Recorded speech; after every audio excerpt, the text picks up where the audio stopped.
Podcast Studios. This is After 9 with Scott and Kat. Hello, friends, and welcome. Kat Callahan, Dave Blizzard, Octavia is here as well, if she can pop in. Dave, I know you have meetings and stuff, so we're going to preface this by saying we know that the pods have been like 20 minutes, but there's things that we need to get to. So thank you for your time for now. There's a couple of things that we want to discuss. Do you want to start off with this story? Yeah. The reason I'm bringing this story up is because for years and years and years, I've debated and even debated myself about what the true definition of irony is. Mm-hmm. When I hear a story, so many times people will respond to it with the wrong response of, oh, that's ironic. But it's usually not. You know what I mean? So my quest is to try to figure out what the heck is actually ironic. So I have a story and I don't know if it is or not. So can I run this by you and you tell me if you think that it is too? Okay, yeah. Okay, I'm going to give you the title of the article. It's Virginia father of 5 killed by bear falling from a tree during a hunting accident.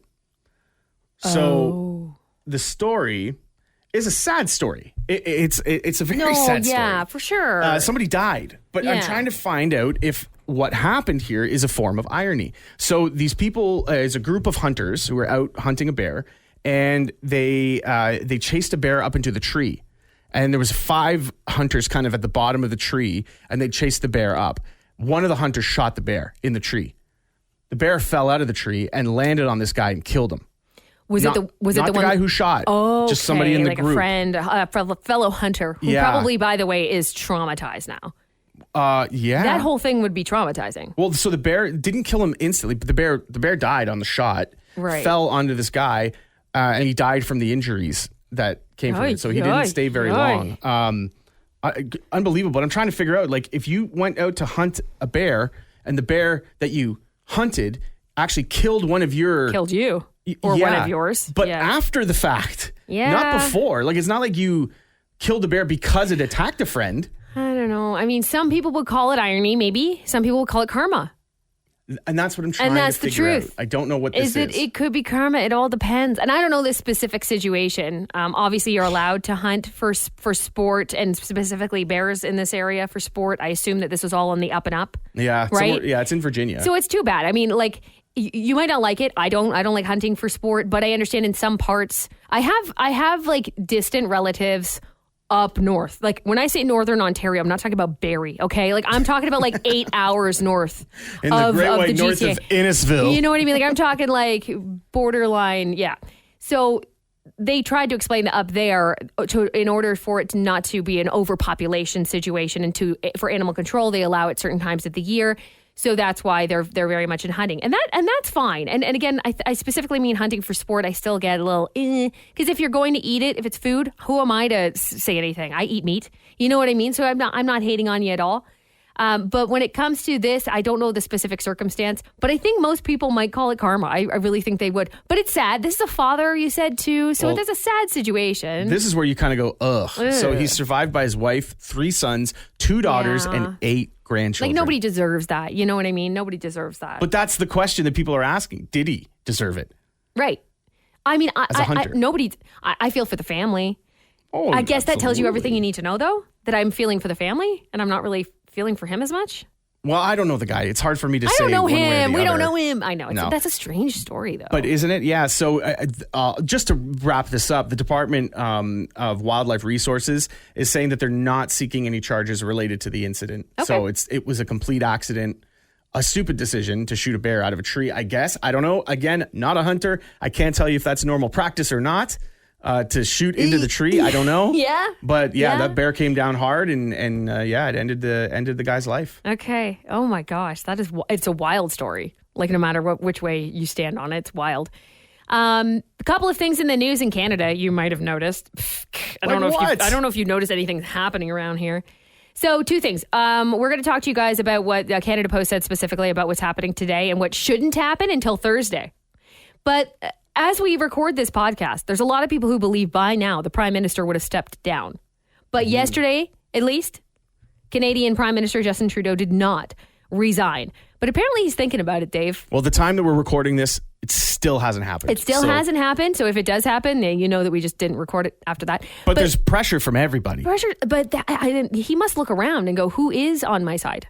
There's not many left. At this point, there's not many left. We know Chrystia Freeland resigned as finance minister, and her letter, a very lovely, well-written letter, by the way, says everything you needed to say without saying it too. Like, she has zero confidence in the guy. So when that happens, and I guess other people are kind of falling off around him, maybe not as prominent as a Chrystia Freeland is. However, a lot of people are calling on him to resign. So I think it's going to be very curious in the next couple of days. I'll be very curious to see what happens. Could be today, but I was on watch last night. I thought it might happen last night, but alas, it didn't. So it could happen today. Postal workers back on the roads. Neat to see those trucks out and about again, isn't it? Or did you miss them? Either way, be patient because they're going to have more than usual to deliver. We know that. Canada Post actually warned it's going to take more time to clear backlog of packages and letters. And it could even take up to the new year for you to get the stuff that you've been waiting on.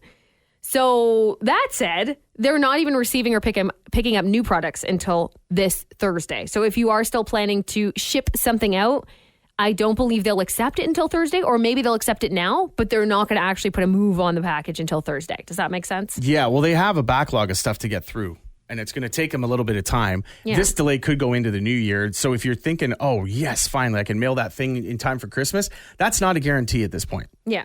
That's not a guarantee. So just remember that as you're trying to blame them. And by the way, can I just throw this note out too? For any of the postal workers that are coming around to your neighborhood mail carriers and all that, they probably don't know the answers to any of the questions you may have about your package or when it's going to get there, or, hey, now that everything's back, like, when can I expect my stuff?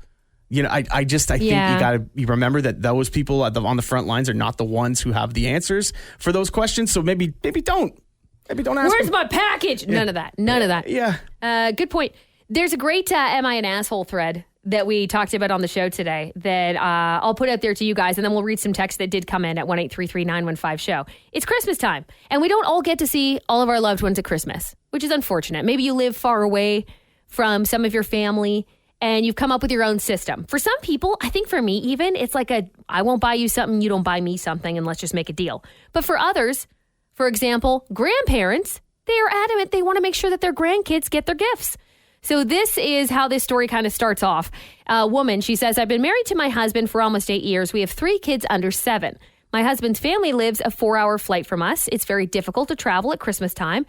So it's been long established we don't travel to them at Christmas, especially with 3 kids in tow. The mother-in-law is fine with this. She used to send packages around Christmas, but as we had more kids, she just decided to write us a check and send it to us for us to purchase gifts for our family on behalf of her and my father-in-law. So she doesn't say she had any issue with this, by the way. She said, sure, I will purchase the gifts. I will take pictures of what you bought the children. They will fully know it's from grandma and grandpa. Excellent. But then 2 Christmases ago, it got weird. She was showing them the gifts that they got over Christmas time, and she said, what gifts did you get for yourselves? And she was talking about her and her husband. And she said, I don't know what you mean. And she said, well, I put money in there so that you could buy your husband a gift from me, his mom, and that he could buy you a gift from me, his mom, and of course the father-in-law is involved here too. And she went, oh, I don't really need anything. I don't want you to give us anything. So I'm sorry, I didn't know that check was for that. It went all to the kids. Next year, just send stuff for the kids. We're good. Like, he doesn't need to get a gift from you. I don't need to get a gift from you, which really, that's who it's from, even though she's doing the work and shopping for it, which is interesting. So she was pissed to hear her even say that. She said, absolutely not. I'm giving you a check. You're going to go shopping for all these gifts for everybody.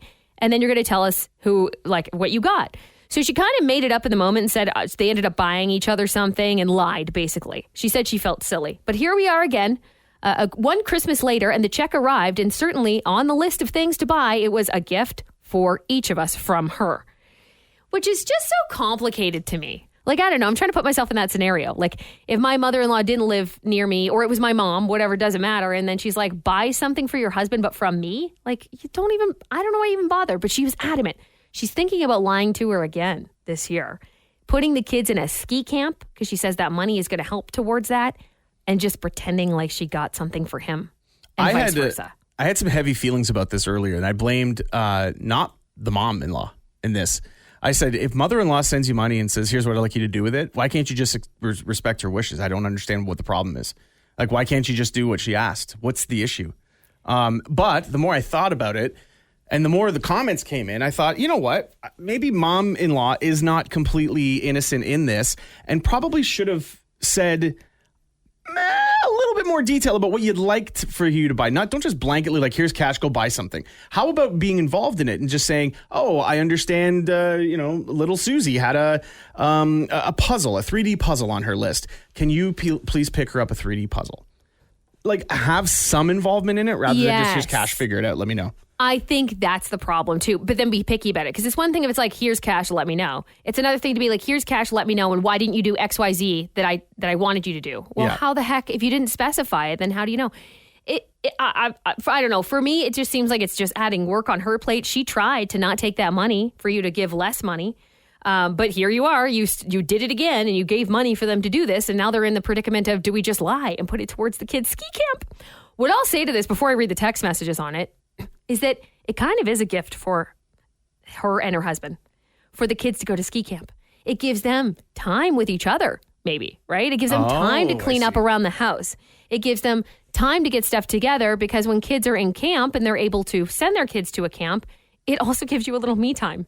It's the reason why we love the school year as parents. You know what I mean? Also education, but whatever, it's fine. Education's fine. We need to work too and make money. But aside from that, sometimes we need to make sure we have the time. But that's why camps exist too, and all kinds. Anyway, that was my thought on it. So do you think moms, what's your final word on it? Do you think, who's wrong in this case? Because it was am I an asshole? So who's the asshole? Mother-in-law. You think so? I would never, like, even if I moved away, I'm trying to think of how I would feel as mother-in-law.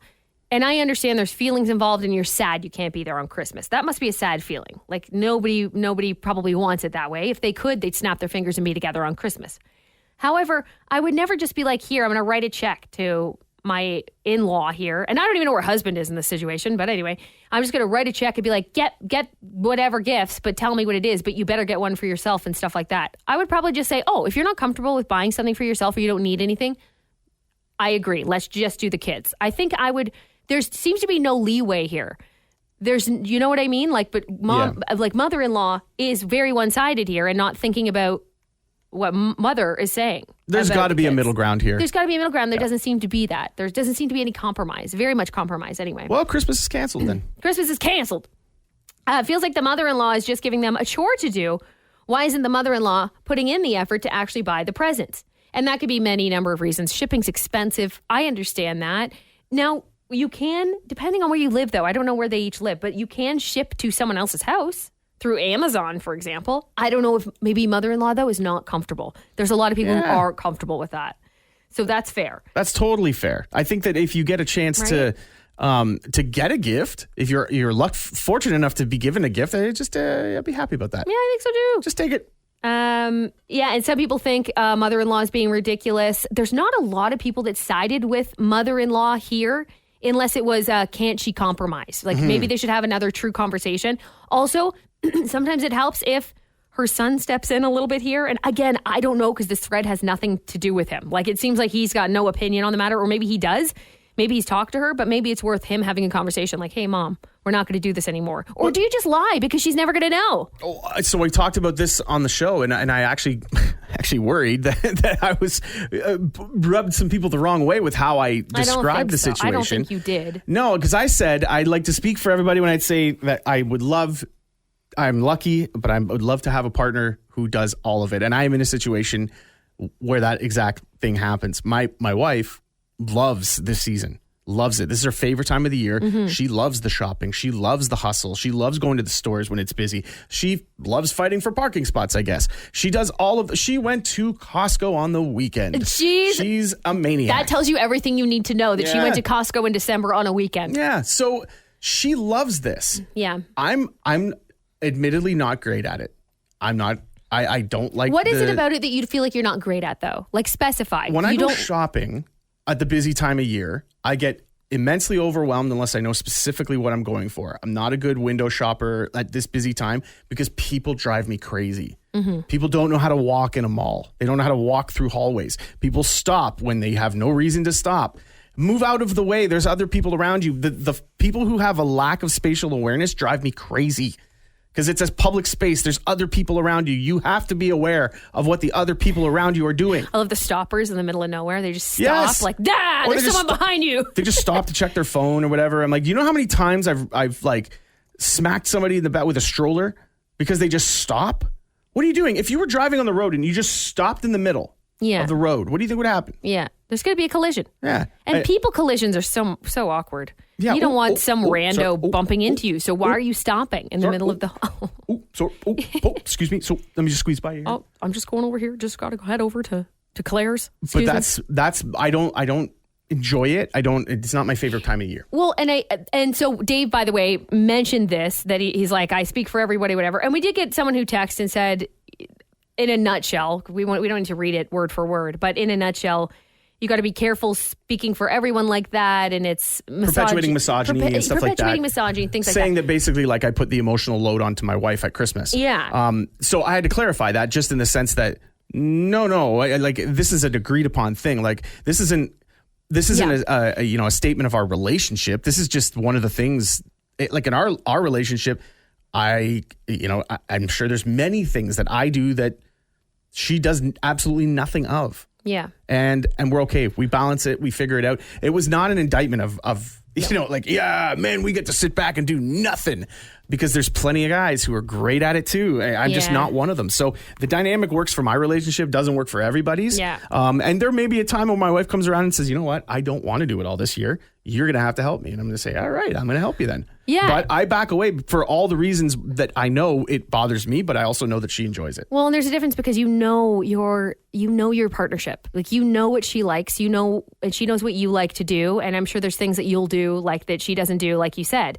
But I always find it interesting whenever we discuss roles, and it doesn't even need to be about gender, by the way. It doesn't even need to be gender roles, but partnership things. When we talk about bank accounts, for example, there's people who will project their thoughts on, or relationship for that matter. There's people who will project their own things and what they believe to be right on other people. But what works for one does not work for all. That's just the way it is, as long as you're happy with it. And I think that's the key here, is when people do type that out, it's because they've had a situation where they weren't okay with it. And that's where communication needs to be very clear.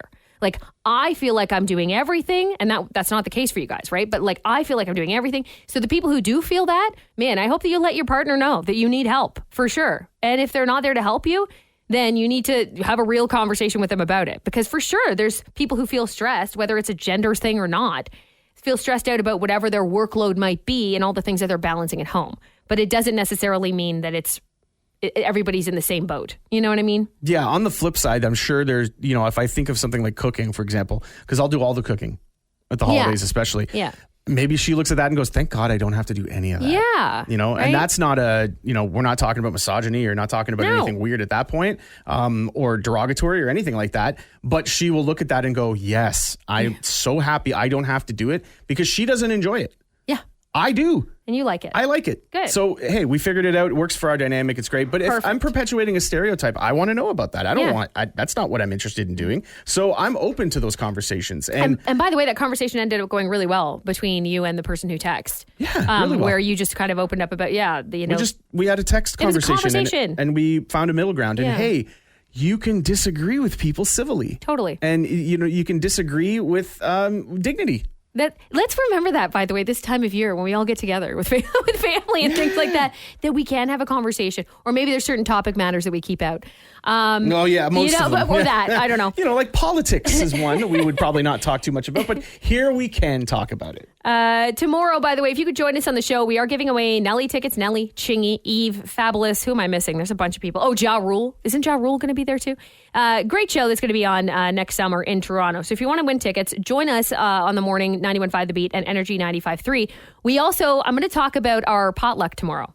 We have our work Christmas potluck tomorrow.